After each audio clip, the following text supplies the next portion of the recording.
Die suikerriet-bedryf is erg geraak na aanleiding van die onlangse onluste in die land en ons gesels vanoggend met Andrew Russell van die SA Canegrowers Association oor die impak daarvan. So good morning Andrew and thank you so much for joining us. Yes, good morning. Thank you. Andrew, I would like to start with the current state of affairs regarding the sugarcane industry. Yeah, the sugar industry finds itself in a very tough place at the moment. Over the past few years, the industry has been threatened by drought, plunging world prices, cheap imports flooding the local market, and the introduction of the sugar tax. And while the industry was engaging with government to finalize the sugarcane value chain master plan to help the industry recover last year, the COVID pandemic brought the global economy to a standstill. So now, even as the pandemic brings successive waves, we've now been thrown into the panorama of the unrest which played out across our province during July. So with all these factors, I can't overstate how fragile the industry is at the moment. Mm-hmm. I would like us to just, stand still for a moment and maybe you can elaborate a little bit more about the impact of the COVID-19 pandemic on the industry thus far. Yeah, so much like the rest of the country and the rest of the world, the most devastating impact has been on the loss of life. Many growers and workers have been deeply affected, and this is confirmed by the increase in claims from our funeral benefit scheme. But thankfully, in terms of livelihoods, South Africans, while they were in lockdown, spent a lot of time baking and brewing, which led to an increase in the local sugar sales.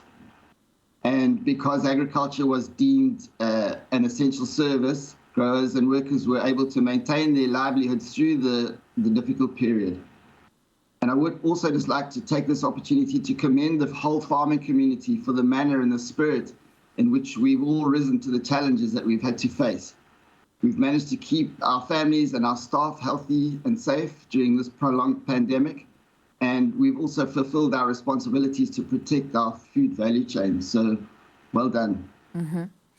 And how would you describe the impact and loss after the recent riots when taking a look at job losses, for instance? Yeah, so during the protests, more than 500,000 tons of sugarcane was burnt in arson attacks, and that cane was worth more than 300 million rand.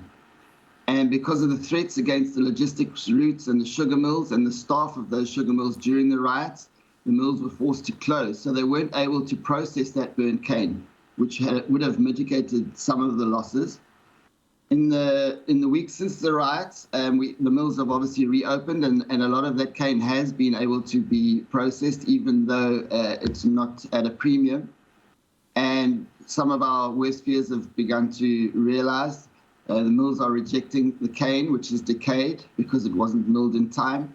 And the large volumes of burnt cane in some mill areas mean that they're going to be unable to process that cane.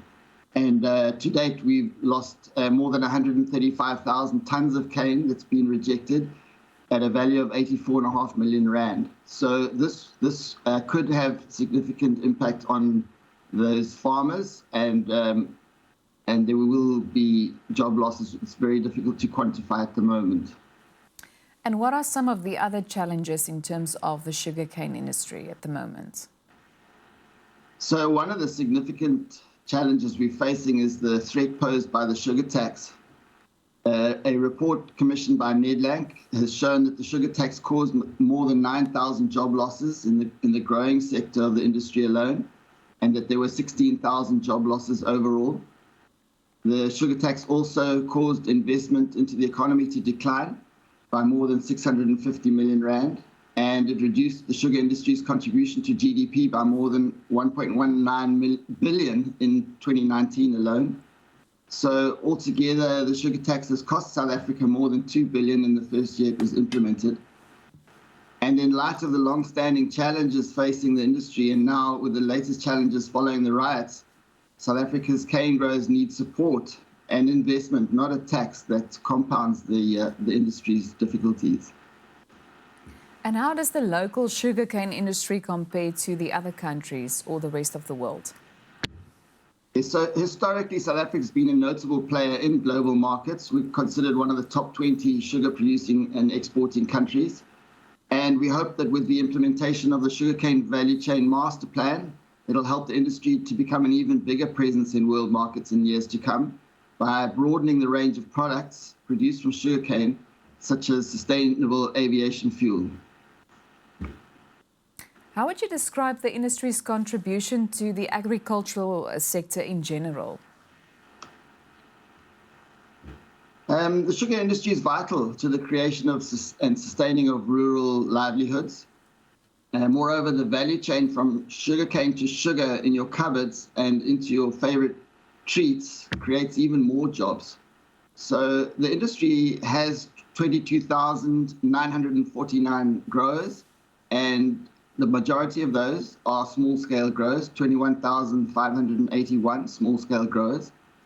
And those growers directly employ 65,000 workers and create 270,000 indirect jobs across the country.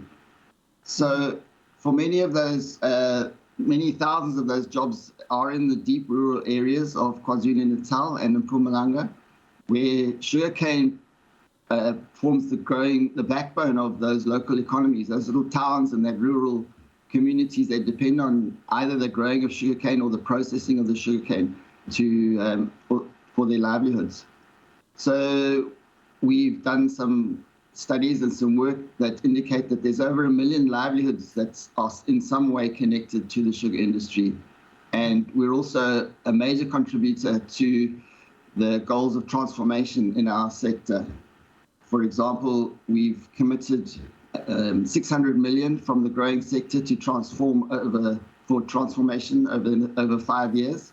We're in the third year of that, and at the end of last year, we'd spent 120 million rand already, putting us back on track to fulfill that commitment. Are there any opportunities regarding the industry in the future that you can point out at this stage? Yeah, there's definitely opportunities in the industry if we can address some of the constraints that are facing the industry. We're active participants in the sugarcane value chain master plan, and the master plan includes a number of exciting opportunities, including a mini master plan for small-scale growers, which we believe is important to ensure that we bring more diverse growers into the sugar industry, including women, youth, and black farmers.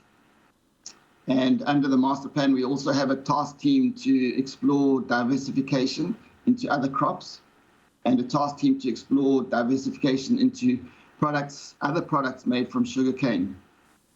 Earlier this year, SA Canegrowers presented research on the possibility of using sugarcane to create sustainable biofuels, and the exploration of this opportunity is continuing in the master plan. And we look forward to announcing progress on the project as we go forward, but that's a very exciting development. And what is the time frame when looking at the implementation of these plans? Yeah, so the time frame is definitely not overnight. It has a medium to long-term time frame, and they require significant capital input to get them started. But because the master plan and the design of the master plan involves all stakeholders, and one of those significant stakeholders is government, we're confident that we can create that enabling environment to get the investment that's required and to unlock these opportunities. So yeah, it's not going to be quick, but it's definitely going to move us forward. Any other developments regarding the sugar industry? Well, in the next few weeks, we'll be revamping our Home Sweet Home campaign, which encourages local customers, consumers, to buy South African sugar and to support those 1 million livelihoods that depend on our industry. We're hopeful that South Africans will rally to the cause in a similar way to the manner in which the community stood up to oppose the looting and destruction last month. And we've come to see that the vast majority of South Africans have demonstrated that they're thoughtful and caring people, and we look forward to getting everyone on board to help us to revive the sugar industry through this Home Sweet Home advertising campaign. Andrew, I've reported during my agricultural news bulletin at the beginning of the show about Tongaat Hewlett that announced their support for and commitment to women in the agricultural sector. How important is such a decision?